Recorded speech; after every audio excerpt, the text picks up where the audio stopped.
So Warlord is probably the most popular video request I've gotten, and personally I didn't know why. But then I tried him out and realized that he's actually very fun to play, along with very dangerous against opponents who don't want to play defense. He shines on defense, is very good at countering opponents. So let's get right into it. As usual, this video will be broken down into 3 parts: offense, defense, and how to fight against a character.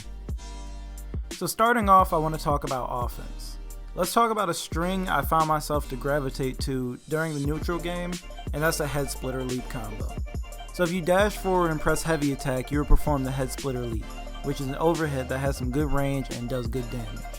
After the leap, you can press guard break, which will perform a headbutt that will temporarily stun your opponents, which you can then begin to mix up from, or continue the combo with the ender, which is a light poke. So this combo is extremely versatile, since even if you whiff it, you can still do the headbutt. If you're playing against a Conqueror, I don't recommend using this move at all, since he can easily punish it. Next, I want to talk about his light attacks. His light attacks have priority on almost every attack in the game. It can also combo into a heavy attack, which also has priority over most attacks in the game. As for his heavy attacks, they're actually very useful and powerful. If you begin a heavy attack, it cannot be interrupted. You'll still take damage, but you will still land the hit. This also applies to the head splitter leap and heavies performed during a combo. Warlord can also tackle his opponents into walls or off ledges.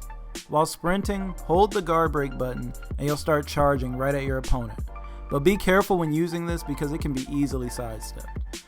I should also mention that you can use a head splitter leap while sprinting as well. You don't have to do it from the dodge. Now onto his defense. Warlord is a threat on defense since he can counter almost any attack in the game. And let me take a second to mention that you can parry unblockable attacks by holding heavy just before they land. I thought I should throw that out there since Warlord can counter off of a parry. Anyways, I want to talk about a few moves you can do after parrying with Warlord. So as I just said, you parry by holding down heavy as an attack is about to land. Your character will catch the attack and throw your opponent off. So with Warlord, you can follow up and get guaranteed damage. After a parry, press guard break and you'll be able to do a shield bash. You can then follow up by pressing light attack to get an unblockable attack and guaranteed damage. Another thing I want to talk about is his full guard. So if you change your stance to the downward position, you'll enter full guard, where you'll block every attack, even if you're being ganged up on. You can start up full guard extremely fast, so if you feel too pressured, feel free to enter it to save yourself. Now, from full guard, you can cancel it with a guard break to try and catch your opponent off guard. Also, full guard drains stamina, so you can't hold it for the entire game. Using his parries and full guard makes him very frustrating to fight against, so if you're willing to play patiently, you can counter most of your opponent's attacks. So fighting against a good Warlord is actually really tough, since even with some assassins, you can't attack faster than his full guard can come out. So I like to keep my distance since his range is limited. His furthest reaching move is his head splitter, so just be ready to guard overhead when it's coming. Since most Warlords try to use their heavy to their advantage, instead of trying to poke them out, dash away and punish them since the recovery on it is really slow. Also, I find it really useful to try and bait him out on most of his numerous guard breaks, since they're also really easy to punish on a whiff. Anyways, that's that for this video. You already know what I'm about to say, but I'll say it anyways.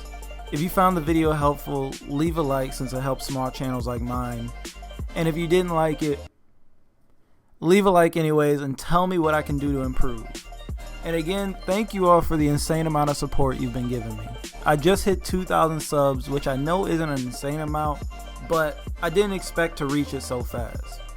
Thank you for all the supportive comments and feedback because I really do read every single comment, no matter where I am.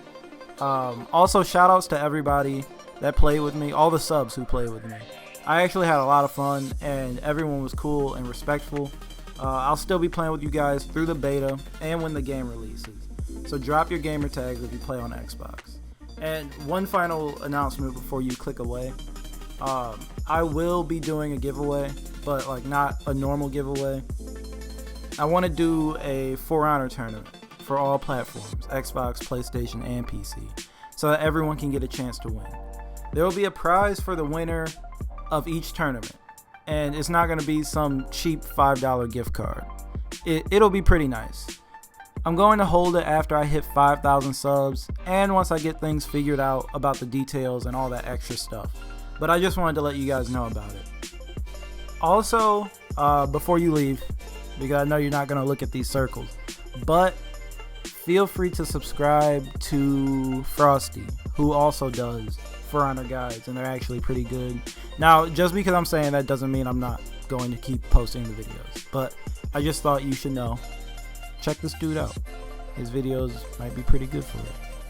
And yep, that's about it.